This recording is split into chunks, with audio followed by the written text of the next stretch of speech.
Exclusive: Andrew has nothing left in family relationship after Charles' final humiliating blow. Buckingham Palace's blistering statement on Prince Andrew's eviction from Royal Lodge contains key hidden tells on King Charles' exact thoughts on his disgraced brother. According to an expert, Prince Andrew's fall from grace is complete as he has been stripped of his royal titles and booted out of Royal Lodge. Buckingham Palace issued a searing statement tonight confirming that Andrew will leave his 30-bed mansion along with his ex-wife Sarah Ferguson.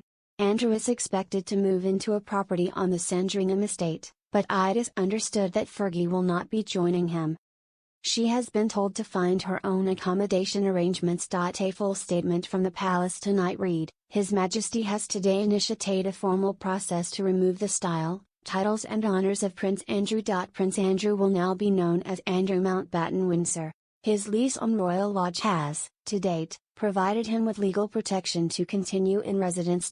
Formal notice has now been served to surrender the lease and he will move to alternative private accommodation. These censures are deemed necessary, notwithstanding the fact that he continues to deny the allegations against him.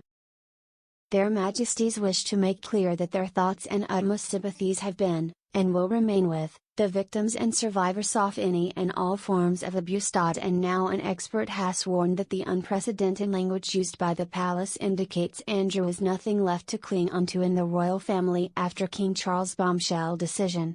Communications specialist and body language expert Judy James told the Mirror the wording of this statement is uncompromising, firm and clear. Unlike the previous statement that came from Andrew himself and which gave him a degree of control over things, making it sound as though it had been his choice to volunteer to step down, this statement's specific choice of wording gives the impression that things are now being wrestled from his grasp.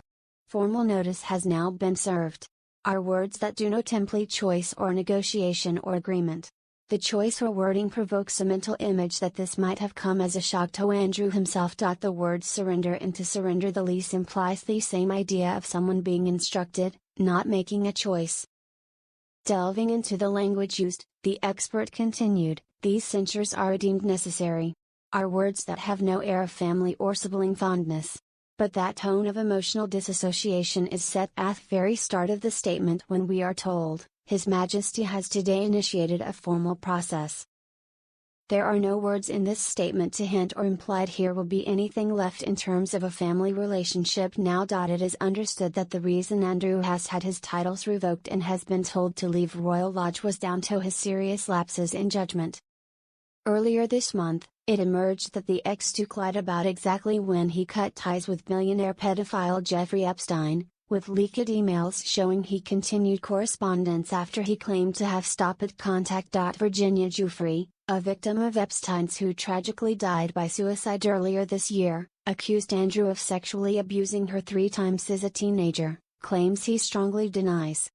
The scandal has erupted for Andrew in recent weeks as Giuffre's posthumous memoir was released, bringing fresh light on the allegations. Other emails showed Andrew's ex-wife Fergie had called convicted sex offender Epstein a supreme friend, and it is even alleged that she took hardware daughters to visit him after his prison release. Sarah's team say she has no recollection of the meeting, and only sent the email through fears for her safety after threats were made by Epstein.